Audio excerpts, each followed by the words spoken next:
Olá, hoje é dia 22 de janeiro de 2020 e você está ouvindo o episódio número 4 do DevSecOps Podcast. Eu sou o Cássio Batista, Rodrigo Balbino, Vini Cavalheiro. E hoje a gente vai falar, você vai ouvir sobre quem é o dono da aplicação, quem é o dono do software, quem é o responsável afinal, em meio a tanta briga aí dentro das empresas, de quem resolve os problemas, quem atua, quem é acionado, etc, etc. Então a gente vai discutir um pouquinho sobre isso aqui. E eu vou começar com a pergunta: quem de fato é o responsável por aquele software, Vamos considerar aí 500 mil softwares que as empresas têm, No nosso caso aqui a gente tem um monte de aplicação, então tem cada time responsável, etc. Mas vamos pensar numa empresa única que tenha lá um sistema que ela desenvolveu e, para ficar mais fácil o debate, o exemplo aqui. Então, quando você tem lá o time de desenvolvimento, o cara programa, desenvolveu, requisito de negócio, etc, legal. A infraestrutura foi lá, suportou, pôs para funcionar, a segurança, fez a segurança que tinha que fazer, legal. Deu um problema. Quem é acionado? Quem responde por aquilo? Porque por experiência, o que eu tenho visto em outras empresas aqui, a galera meio que, tá fora do ar, é infraestrutura. Tá dando erro, é infraestrutura. Invadiram, aí chama alguém da segurança para olhar. Mas depois... A segurança olha e fala, é infraestrutura. A segurança olha e fala, é um problema de infraestrutura. A infraestrutura deixou a porta aberta. Mas de fato, quem é o dono daquilo, Quem responde? Porque eu vejo muito batata quente, Comigo não morreu, tá aqui, o desenvolvedor entregou, agora a infra que cuida, infra subiu, não é mais sou eu, tá dando erro, agora volta pro desenvolvedor, e vira aquela guerra, Enquanto que às vezes negócio só quer um negócio funcionando, Só quer o software no ar e etc. Que o negócio é o torcedor. Então, que é o gol. Quem é o dono da aplicação? Cara, e é uma pergunta bem complicada isso daí, porque isso daí a gente tem que definir qual é o modelo de negócio da empresa. Numa empresa grande, às vezes os caras é usado um modelo horizontal, que todo mundo tem uma perninha naquela aplicação. Várias áreas têm uma perninha. Empresa menor, elas preferem o modelo vertical, que o cara ele cuida desde a infraestrutura até o suporte ao usuário. Acho que cada abordagem tem um dono diferente. No nosso caso aqui, o que eu vejo, que a gente está num modelo mais horizontal. São vários negócios compartilhando da mesma aplicação. Por exemplo, descida de pedido. Descida de pedido você tem... No e-commerce, Você tem vários produtos, várias linhas usando essa mesma aplicação. Nesse caso, quem seria o dono? Você teria outra equipe cuidando só disso? Você teria uma equipe que dá suporte a essas equipes?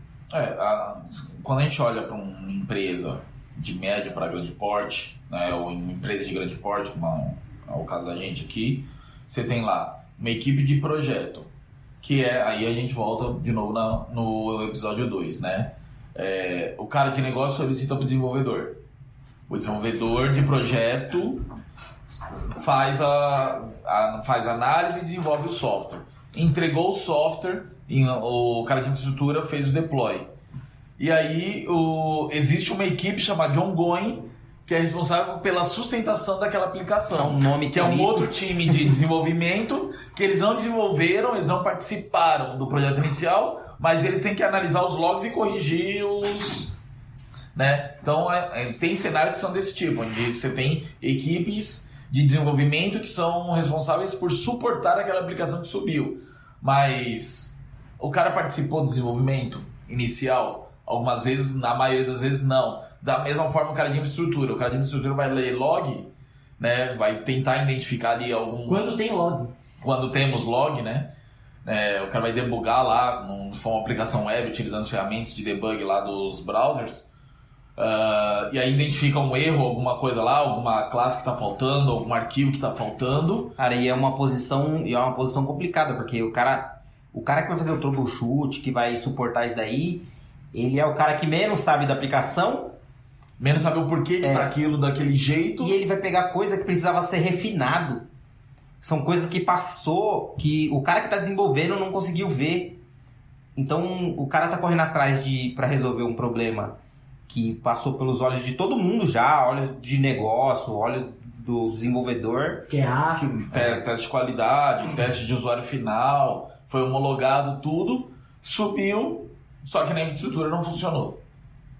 E daí sobra pro cara de infra resolver essa bucha. Cara, que história triste. Esse debate é bem legal, porque assim, o que eu vejo, né? Tipo, a pergunta literalmente é quem é o dono? Porque se você for ver, o dono da aplicação é a empresa, né? É o negócio, é a empresa como um todo, né? A propriedade intelectual, se a gente for falar, tentar tangibilizar isso. Uhum. Mas quando tem um problema, de fato, exceto quando assim, tá fora do ar, aí negócio apita, porque negócio depende daquilo. Mas quando tem um problema, no sentido de quem vai resolver, seja infra, seja segurança, seja código, é quase que ninguém quer assumir isso. É quase, e eu não falo por aqui, né? É batata quente. Em vários lugares. Vira batata quente. Porque o cara de infra fala que não tem log. Ou que o log não dá pra ler. Aí o dev fala que não pediram pra pôr log. Aí o cara da segurança também. Cadê o log? Eu preciso ver quem tá acessando. E tipo, meio que acaba ninguém sentando de fato, que seja os 3, os 2, os 50 pessoas, não sei. Acaba ninguém pegando o negócio, sentando, falando, não, vamos entender tudo, vamos entender, que é o que você falou, tem time de projeto, igual eu trabalhei nas empresas que eram assim também. Time de projeto entregava, time de sustentação cuidava daquilo. Com um pouco de documentação ali, um overview do que foi o projeto, etc., para poder sustentar aquilo.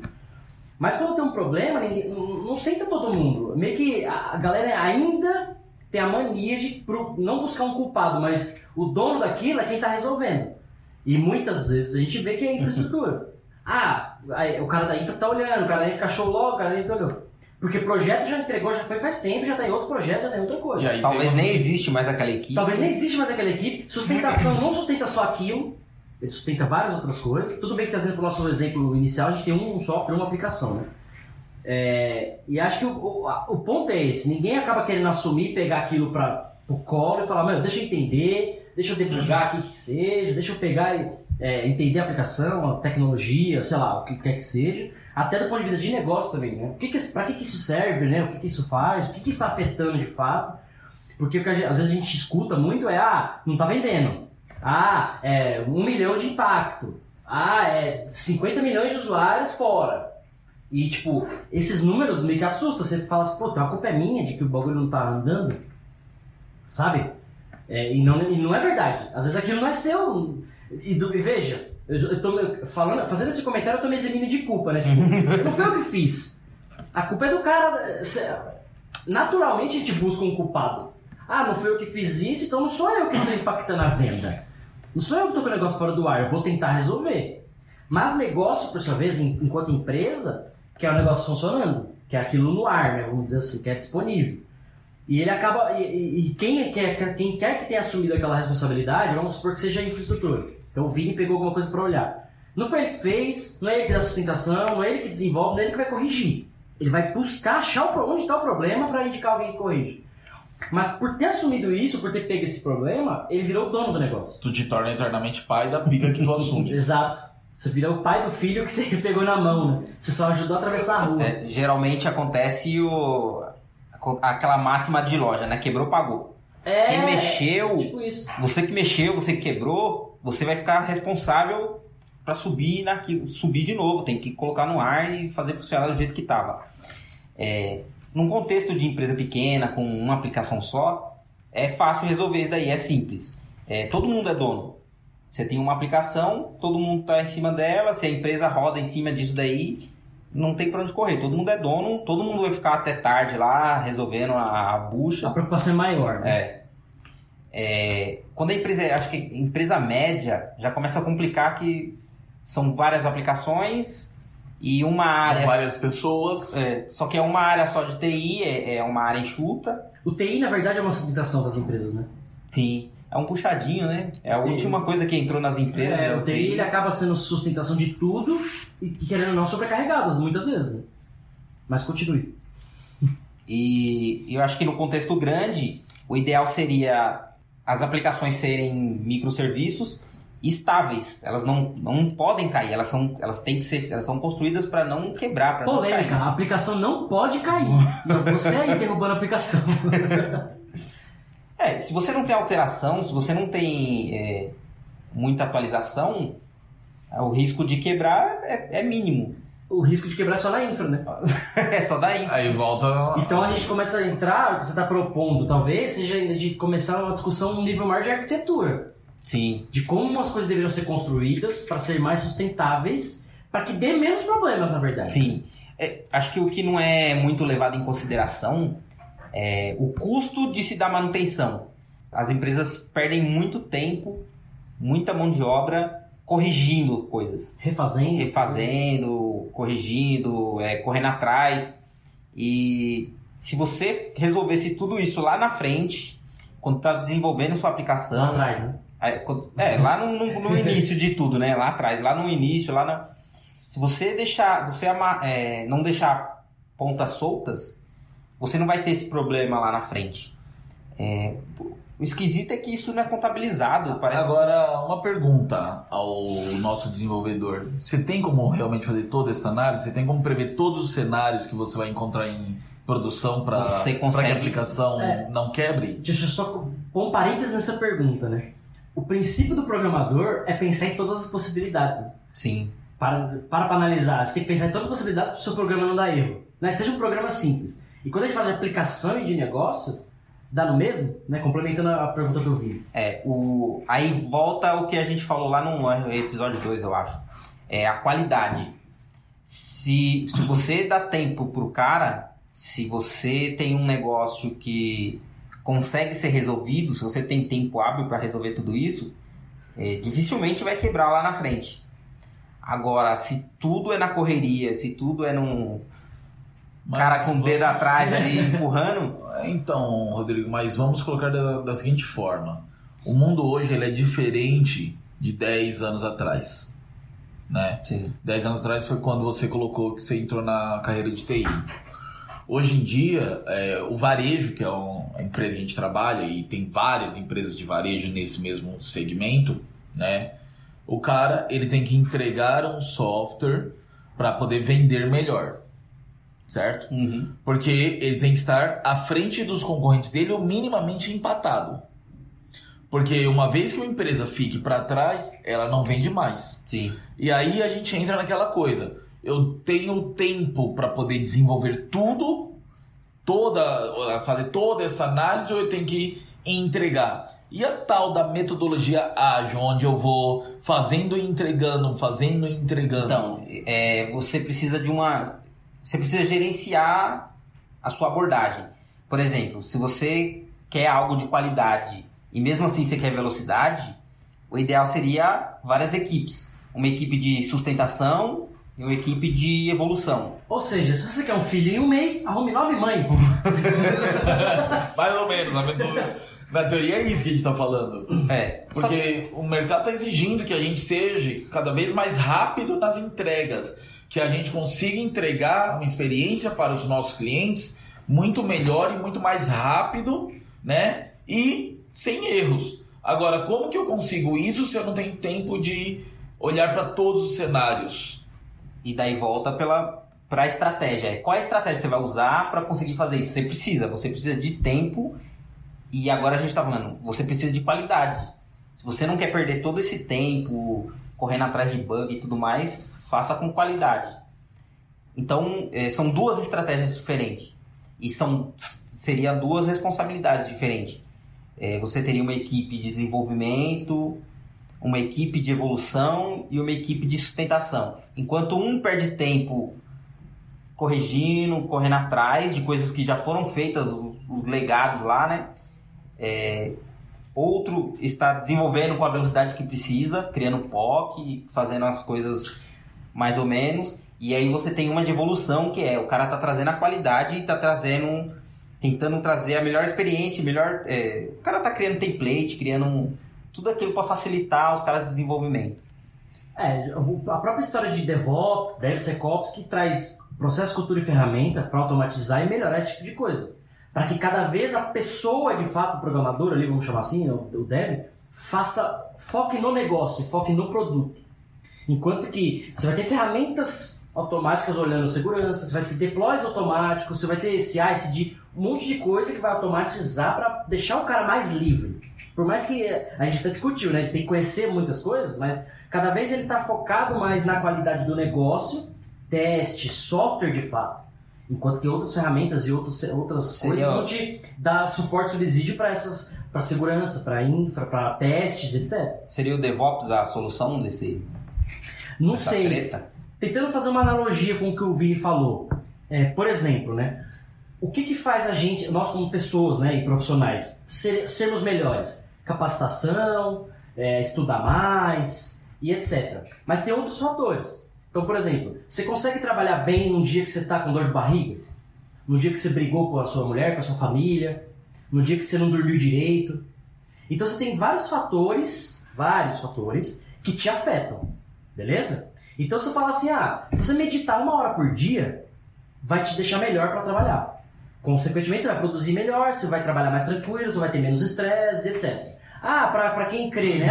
Vai na igreja todo dia que você vai estar melhor. O cara ele gosta de desestressar jogando videogame. Então joga videogame 1 hora por dia, que no outro dia você vai estar melhor. Quantas pessoas conseguem, quantos profissionais conseguem, quantos de nós conseguimos fazer isso? Coisas que nos tornam melhores ou nos deixam mais felizes, mais alegres, para que no outro dia a gente esteja melhor. A gente sabe que tem várias coisas que ajudam a gente. Mas tem coisas que a gente não consegue, por grana, por tempo mesmo. Ou tem coisas que a gente simplesmente abre mão. Tipo, eu gosto de jogar videogame, mas eu não jogo todo dia. Me relaxa, me desestressa.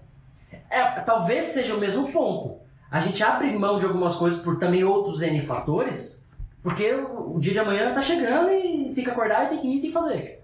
Então, talvez, não necessariamente seja abrir mão de qualidade, abrir mão das coisas. Talvez seja só o modo automático. É igual dirigir, a gente para e dirige no modo automático. Mas se a gente começar a olhar, tá trocando a marcha direito, não tá pisando demais para gastar mais combustível, saca? A gente faz coisas automáticas que a gente às vezes não tá dando importância. Porque se a gente parar para olhar e voltar pro centro da coisa, a gente fala, putz, podia melhorar nesse sentido. Se eu meditar 30 minutos por dia, vai me tornar mais tranquilo pro outro dia para eu produzir melhor e fazer eu estar melhor. Eu gosto muito, fazendo outra analogia, né? Eu gosto muito de assistir Masterchef. E eu vejo que, tipo, o participante lá, pra quem não conhece, Masterchef é um programa de culinária, tá? E eu vejo muito que tem participante que ele chega num dia que você vê que o cara tá mal, pessoa, né? Por qualquer outro fator que seja, e aquilo reflete no prato que ele faz. O prato fica ruim, ele erra no sal, ele erra no tempero, ele caga pro negócio lá, né? E os jurados, eles falam isso, cara, você não tá num dia bom, você tá com raiva, não sei o que, você refletiu no teu prato. E eu assisto muito aquilo e trago isso pro nosso mundo. Eu falo, cara, o dia que eu durmo menos, né, o dia que eu não durmo bem, no outro dia é pior pra mim. Eu vou estar com mais sono, eu quero fazer menos coisas, eu quero trabalhar menos. É natural isso do ser humano. Então a gente tem outras coisas que afetam a nossa qualidade, que às vezes a gente abre mão propositalmente, ou que às vezes a gente não tá nem pensando que a gente faz automático, entendeu? E às vezes, nesse caso a gente está dando exemplos e contabilizando essas coisas. Mas será que negócio, enquanto empresa, ela sabe, ela tem essa noção de que não é só o software funcionando, não é só a telinha de cadastro. Por trás daquilo ela tem segurança, ela tem uma infraestrutura para suportar, ela tem uma equipe que projetou, uma equipe de arquitetura. Ele não quer saber se está no microserviço, se está com performance, até performance até afeta, né? Mas ele não quer saber isso. Ele quer apertar o botão, ele quer apertar o botão e funcionar. Então é esse ponto. Até que ponto esses outros fatores têm que ser levados para negócio ou para quem é, sei lá, board, empresa, conselheiro, sei lá. Que você falou, né? Empresas maiores, média para maior, talvez sofra mais com isso. Empresa pequena, não. Igual a gente trabalhou numa das agências lá do projetos de... Uma empresa de cosméticos muito grande, né? Então, assim, era pequeno, a gente fazia o deploy, a gente programava, a gente fazia o café e a gente fumava. A gente cuidava de tudo e se preocupava com tudo. Sim. Mas quanto maior a empresa, igual é hoje aqui, a gente não se preocupa com tudo. Cada um meio que fica no seu quadrado, mesmo que conhecendo outras coisas. O problema vem quando tem coisas compartilhadas, né? Porque quando tem só você pra resolver, não tem jeito, não tem pra onde correr. Você tem que fazer. Você vai lá e faz. Agora, quando você olha pro lado ali e vê que tem mais 52 pessoas que poderiam resolver aquilo, aí começa a complicar, porque daí o cara ele começa a se eximir da culpa e fala, não, tem a culpa de infra, tem a culpa de segurança. E daí, enquanto isso, ele tá tocando o negócio dele ali, o outro negócio dele, né, que ainda não foi entregue, e deixa meio de lado. Eu acho que é meio cultural isso daí, né, é meio... como que você veio? Eu diria que puxando um pouco daquilo que o Cássio colocou agora, entra muito a questão do comodismo também e o conformismo. Então, o desenvolvedor foi lá, passou pelas reuniões de negócio, entendeu os requisitos, desenvolveu, entregou. Essa bola não está mais comigo. E assim, eu não quero mais olhar para aquilo. Me deu trabalho, sei lá, não quero mais fazer. Gostei, né? Esse produto eu não gostei, desenvolvi porque me mandaram. Porque eu tô aqui, você tem que fazer. Exatamente, eu tô aqui, eu só trabalho aqui, né? Eu só trabalho aqui. Então, geralmente essa postura é de equipe de projetos. Então, aí o cara vai lá, pô, eu queria desenvolver de outro jeito, aí o negócio pediu pra... Aí eu queria uma tela verde, o cara falou que eu tinha que fazer em azul, mas na minha opinião o verde ia ser melhor, então eu já entreguei e acabou. E a gente tem isso, tem um pouco dessa questão das pessoas, porque nós trabalhamos com TI, nós trabalhamos com tecnologia, mas ainda somos pessoas. Pode parecer que não, mas ainda somos humanos. Ou seja, o que eu sempre falo que a grande pedra nos libertará é porque o problema são as pessoas. Né? Exato. Se nós não estivéssemos aqui, tava tudo resolvido. Então temos o comodismo do tipo, eu desenvolvi, passou nos testes, então não tá mais comigo, eu não tenho mais que me preocupar. Se quebrou agora é culpa dos outros, não é mais minha, porque se passou no teste... Passou no teste. Já paguei o cara do QA. Já paguei a propina do QA lá, né? Ó, paga a cerveja depois, você aprovar minha GMUD aí, minha RFC, minha gestão de mudança, enfim, como chama qualquer empresa. Então a gente vê esse tipo de cenário acontecendo, né? Desenvolvedores que não se preocupam com a qualidade. Ele tá no comodismo lá, ele entrou no automático, do tipo, desenvolvi meia dúzia de código lá, tá entregue, ó. Fiz o que pediram. Tá aí, mas um problema não. Aí o problema é com a equipe de bug fix lá, com a equipe ongoing, com a equipe de sustentação, seja lá como é que chama em cada empresa. O cara ele já tem que definir o que ele precisa, ele tem que saber qual é o mínimo viável e ele defender aquilo, cara. O cara de negócio não precisa saber como foi feito. Ele não precisa saber onde que está hospedado, ele não precisa saber nada. Beleza. Ele precisa saber se tem qualidade ou não. O cara de negócio, de novo, ele é o torcedor apaixonado. Ele quer que a aplicação dele funcione e traga lucro para a empresa de alguma forma. Que é para isso que ele trabalha lá. A gente, como a área de TI, a gente deveria olhar com um pouco mais de carinho para cada uma dessas coisas. Então, o dono da aplicação é toda a área de TI, é toda a empresa. Mas a área de TI com um pouco mais de zelo ali. Porque hoje, qual empresa que não dependa da área de TI para poder entregar seus insumos para consumo? Seja hospitalar, a área de TI está ali para poder propagar questão de paciente. Hoje está tudo, né, informatizado. Um supermercado precisa da área de TI ali para o cara poder computar os códigos, imprimir, colocar lá o código de barra. Dá para fazer uma analogia com prédio, por exemplo. Adoro analogias. Com prédio. O TI, nesse caso, ele seria os arquitetos, os pedreiros, os caras são responsáveis por construir a estrutura. Exato. Depois que estiver pronto, de quem que é o prédio? De quem pagou. E não é mais do empreiteiro. Você vai contratar outros para fazer melhorias, para fazer... Mas os caras que construíram, acabou. O papel dele foi subir aquele... E garantir que não vai cair. Né? E garantir que não vai cair. Se os softwares fossem feitos dessa forma também eu fiz e eu tenho responsabilidade porque se cai um prédio hoje, quem é responsável é o arquiteto. Isso. Então, mas esse cenário, essa analogia foi boa, porque tipo assim, nesse caso você tem alguém assinou, né? O engenheiro põe lá o CREA, né? Que fala, ele pôs lá o número dele e se cair ele vai preso, né? Você tem essa responsabilização. No software você não tem isso. No máximo o cara é mandado embora. No software você tem uma empresa que contratou uma consultoria, tá pagando 80 por hora por 50 caras sênior, que na verdade ela contratou 10 estagiários. Nada contra o estagiário, nada de errado com o estagiário, mas talvez não tenha experiência para fazer aquilo, para construir um prédio que não vai cair. Aí ele entrega aquilo, você nem sabe quem fez, aquilo tá de um jeito, depois você precisa dar manutenção, você não sabe nem como foi feito. Então você não tem a responsabilização.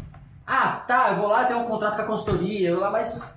Até isso já foi, o negócio já tá andando, sabe? O prédio já caiu, já tá caindo, não sei explicar mais ou menos isso. Mas tipo, você não tem essa responsabilização. A analogia é muito boa, no sentido de é isso. É lógico que o software você tem que estar sempre ali, tem que ter sempre um pedreiro lá olhando, né? Mas também eu acho que, pegando esse gancho, cai num outro ponto, né? Se eu chegar pra um pedreiro lá e falar, cara, eu preciso construir uma parede aqui, construir minha casa aqui. Ele vai falar, beleza, demora 40 dias, sei lá. Por que 40 dias? Dá pra fazer antes? Não, eu tenho que medir, né? Eu tenho que furar o chão, pôr aqui o tijolinho pro tijolinho, tal. Não fura o chão, não. Não mede não, faz só na parede, vai pôr um tijolo em cima do outro. Sabe, tipo, por mais que eu esteja pagando, tal, às vezes o cara pode querer abrir mão, fala, tá bom, vou pôr aqui. A parede pode ser que caia, hein? Fala, beleza, vai cair não. Eu assumo o risco. Então, usar esse material que não tem qualidade. Isso, e tipo, no TI, no software, eu acho que tem um pouco disso. É muito disso, Negócio, ele quer um negócio, ele quer um negócio funcionando. Igual eu quero minha casa pronta logo. É lógico que eu sabendo que eu vou pôr minha cabeça lá embaixo, eu não quero morrer lá dentro da casa, eu não quero que ela caia. Então, o que o cara falar, eu vou respeitar. E TI, software, eu acho que não tem muito disso. A galera, não, tira o teste. Né? Ou faça o mínimo de teste. Não precisa fazer teste de carga, teste de performance. Tá funcionando a funcionalidade? Beleza, sobe. Segurança. Não, ninguém vai me invadir. Hacker, não tem. Vazamento de dados aqui não vai ter. Sabe? E acho que o negócio tá muito pitaco. Não que ele tem que se preocupar com o negócio, mas ele tá muito pitaco na engenharia do negócio. Sabe? Ele desce no nível que talvez ele não tinha que descer. Que é o que você falou. Ele não precisa se preocupar com como foi feito. Ele precisa ter um requisito. É assim que eu preciso pra vender. E o cara fala, tá bom, pra você vender isso aí, eu vou te construir, mas eu preciso pra construir isso X tempo. E aí, um pouco do que o Rodrigo falou agora. Esse X tempo é responsabilidade do dev, do arquiteto, do time, falar. É X tempo já com teste, já com melhor infra, já com segurança. É ele que sabe dessas coisas, ele que sabe que precisa de tudo isso. Ele é o pedreiro. A hora que você tava falando, automaticamente já lembrei daquele filme Perdido em Marte, né? Eu adoro analogias. Então, e lá eles mostram bem essa questão do negócio interferindo na engenharia do software, né? Eles precisavam ir lá resgatar o cara que estava perdido em Marte. Verdade. Né? E aí eles vão lançar o foguete lá. A gente tem 60 dias para lançar o foguete. Por quê? Porque a gente tem 45 dias de teste para fazer. Mas não dá para esquecer o teste? Quantas vezes a gente pegou um erro no teste? Nenhuma ainda. Então pule a área de teste. E aí o que aconteceu com o foguete? Ele explodiu em pleno ar, né? Com todos os sofrimentos que atrasou mais ainda o resgate. Que na verdade no caso do filme teve que fazer a outra equipe, né? Que esqueceu o cara lá, voltar. Você podia ter matado mais gente ainda. Pois é, quer dizer, correu um risco. No filme dá tudo certo. Tudo bem, né? O herói sempre vence. Sabe que no filme é tudo programado, então aí vai dar tudo certo, né? É igualzinho a nossa TI. Da vida real. Mas é bem isso. A gente acaba pulando certas etapas para poder entregar mais rápido que o meu concorrente para poder botar aquilo no ar. Né? Grandes empresas falham, imagina as pequenas. Então, né? A gente teve aí, acho que ano passado, ano retrasado, um patch da própria Microsoft, uma gigante de software, em que quebrou metade do planeta com um patch de desktop. E arredores. Né? Arredores do planeta. Quer dizer, pularam a fase de teste, aprovaram um patch de correção de um problema que causou outro muito pior.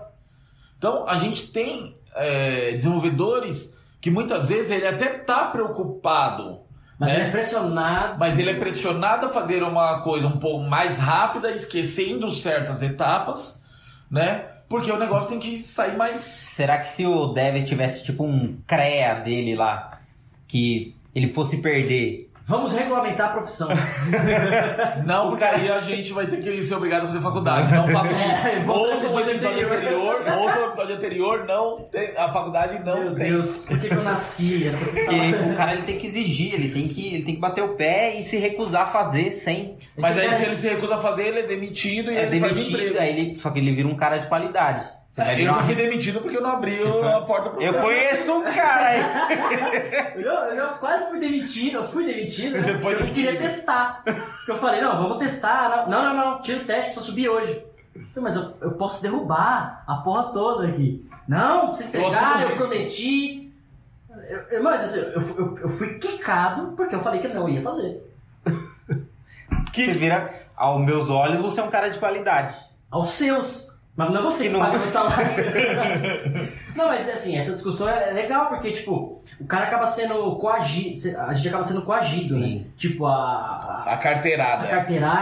vários tipos de coisa, né? E você que tá ouvindo isso aí, comenta, manda like, joinha, o que é que faz? Eu não sei. Comenta aí, manda feedback da sua experiência, etc, pra gente...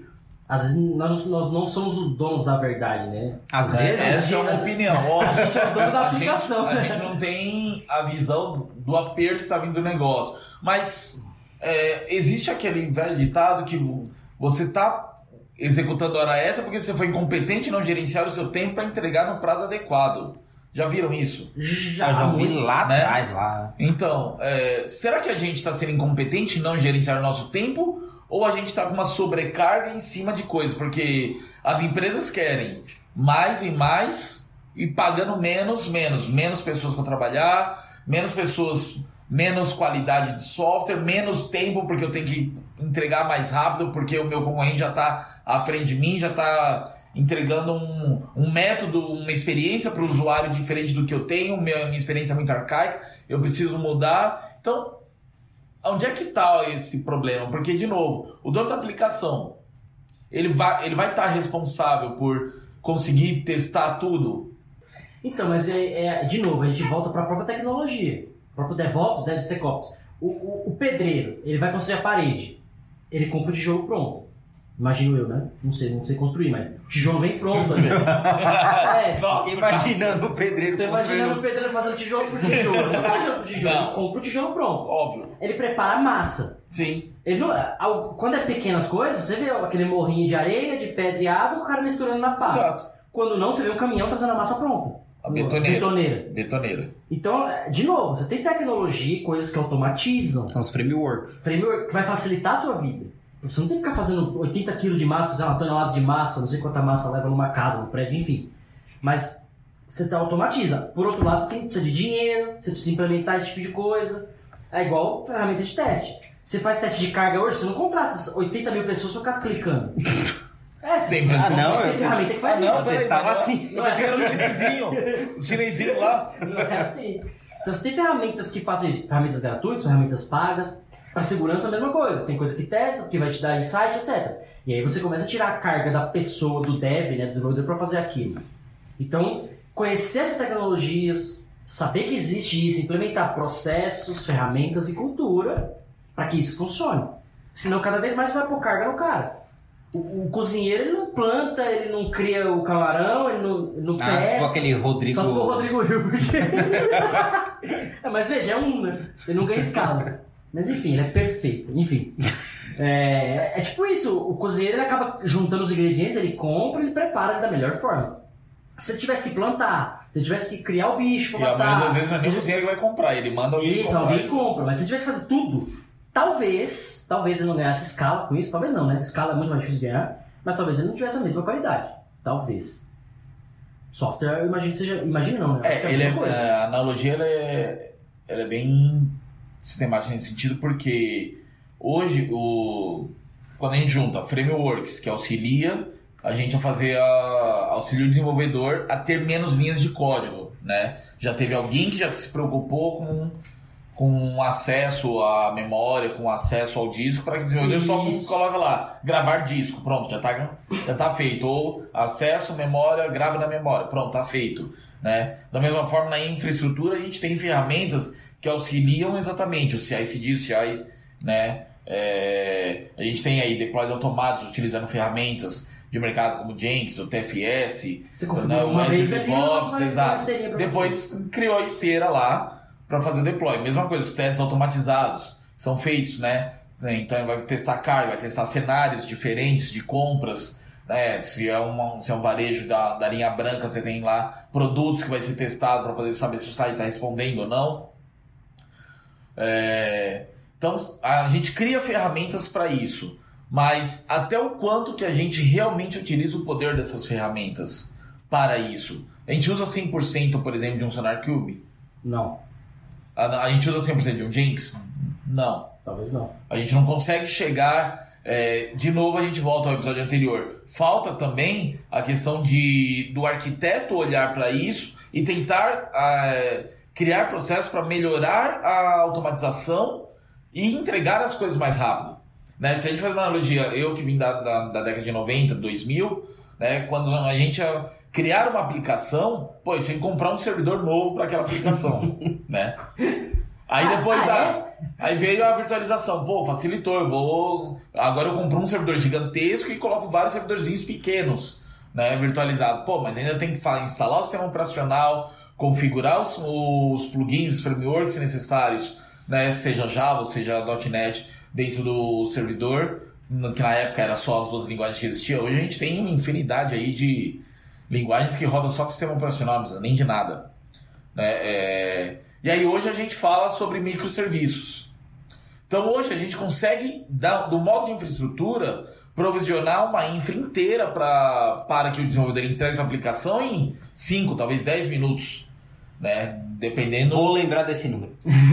Dependendo... Ou seja, quer dizer que a gente está falando que não dá para fazer as coisas rápido, você vê que 10 minutos a aplicação está pronta. Se a aplicação vier com todos os requisitos necessários, em 10 minutos é possível prover ela.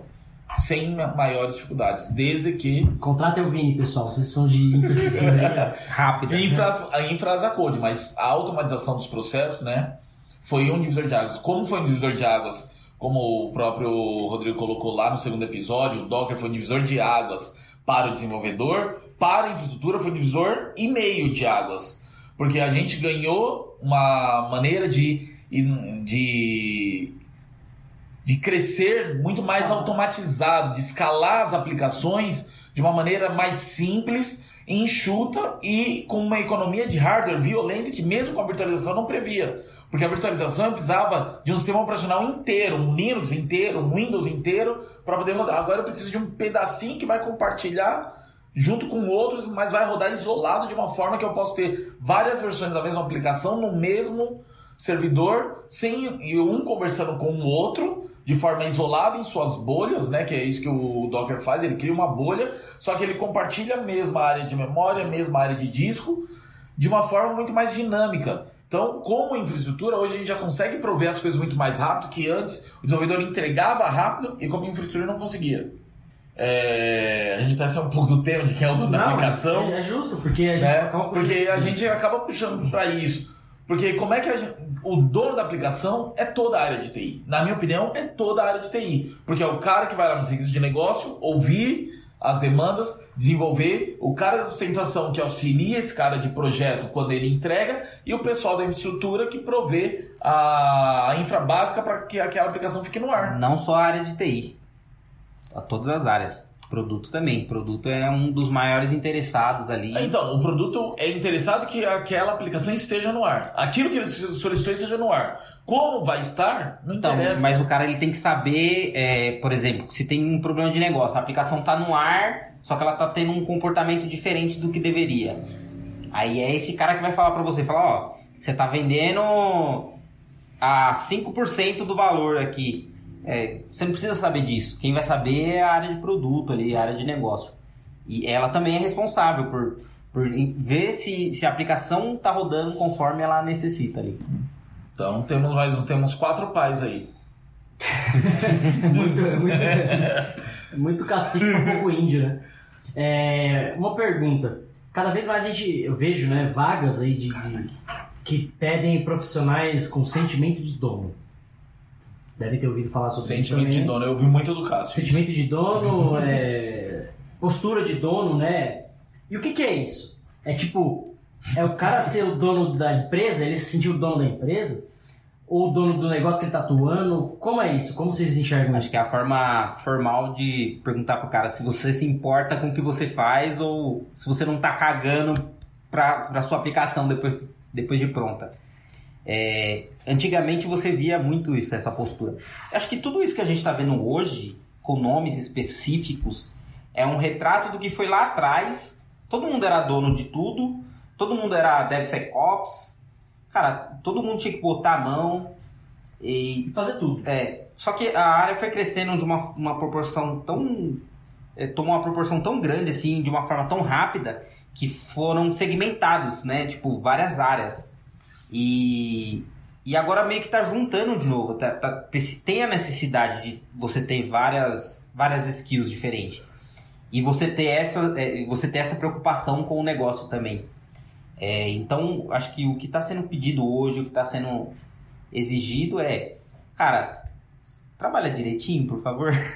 Se preocupe com o seu e mais um pouco. Com o dono, né? Ele só mudou de nome, porque quando eu entrei na área, né, lá no finalzinho de 90, você veste a camisa da empresa?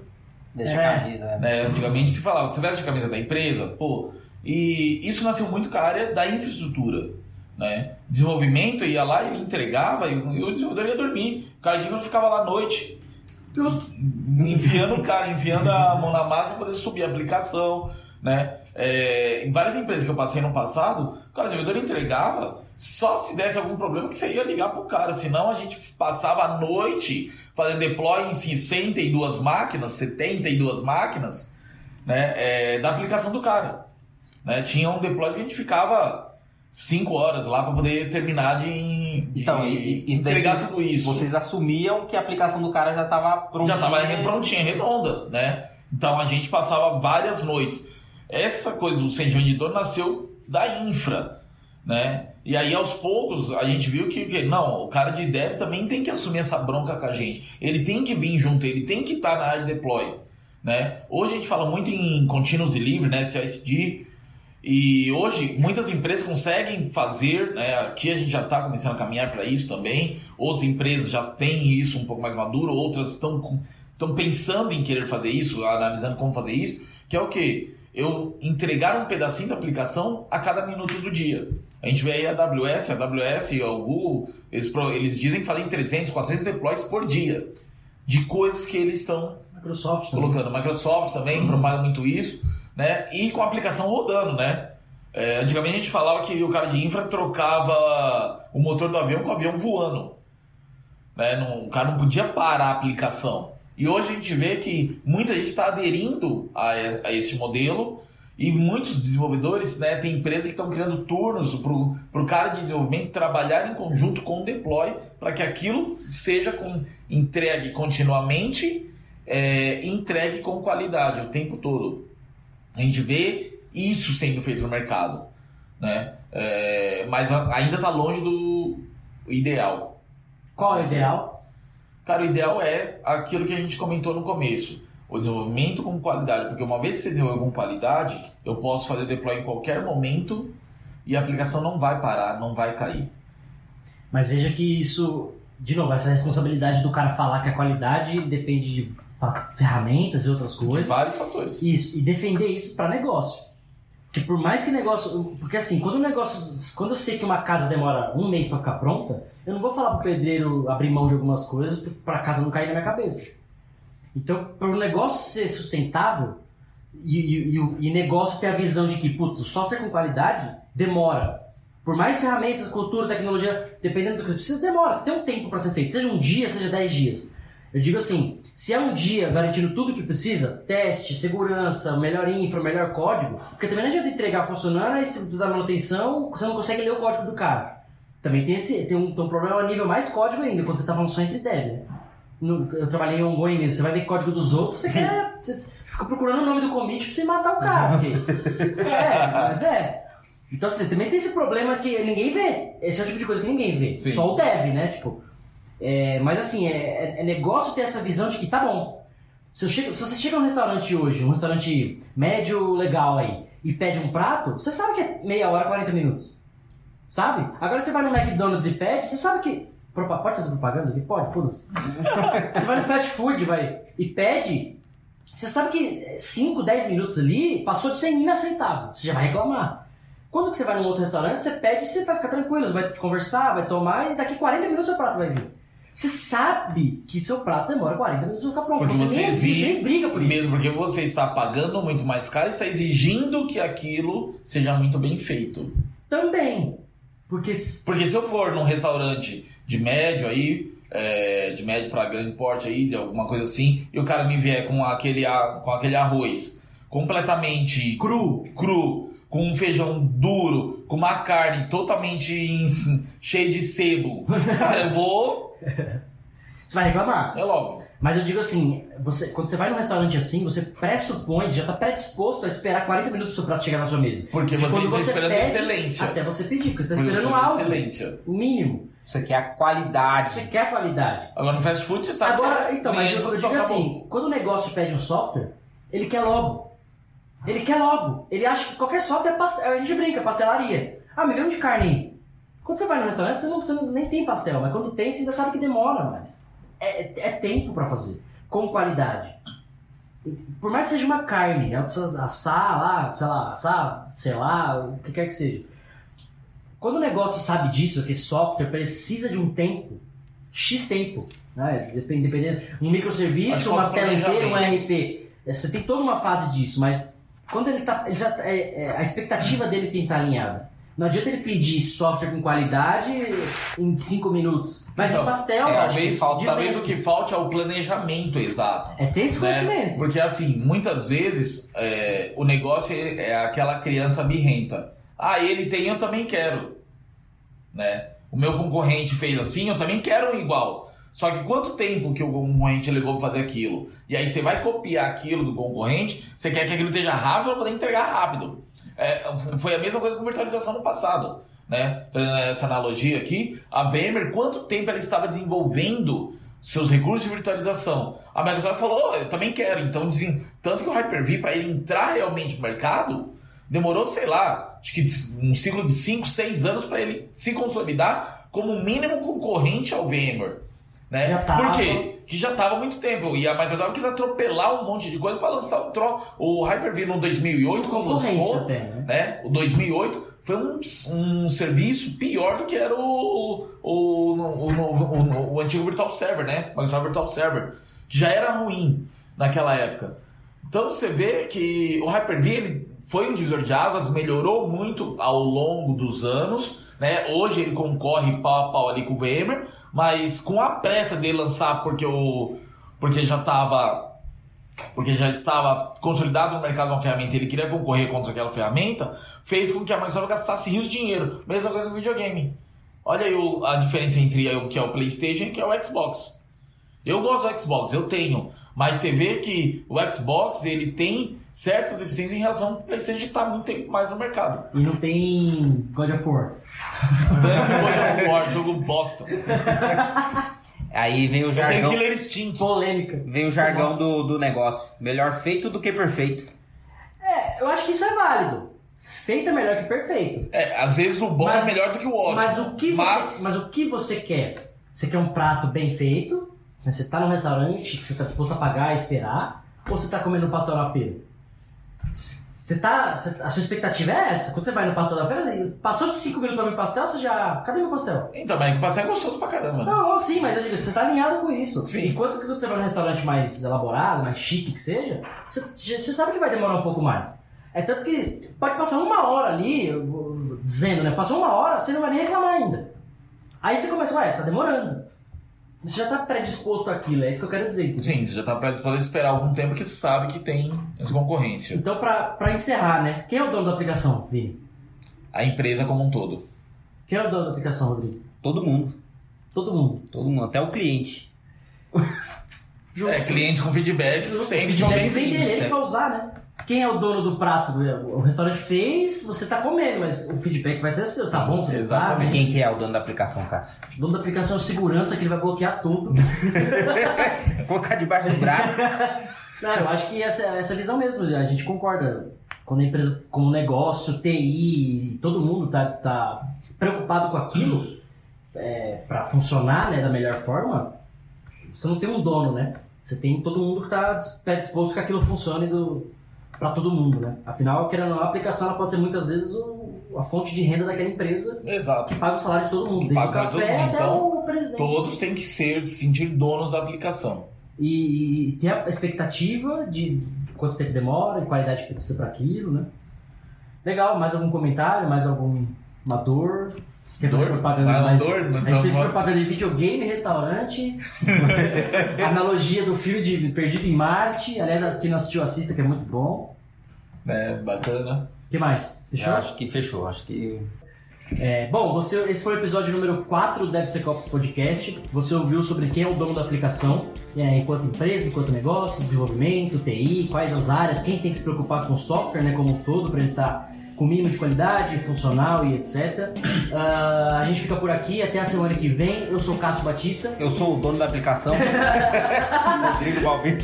Eu sou o sustentador da aplicação, Mini Cavalheiro. Muito bom. Tchau, pessoal. Falou!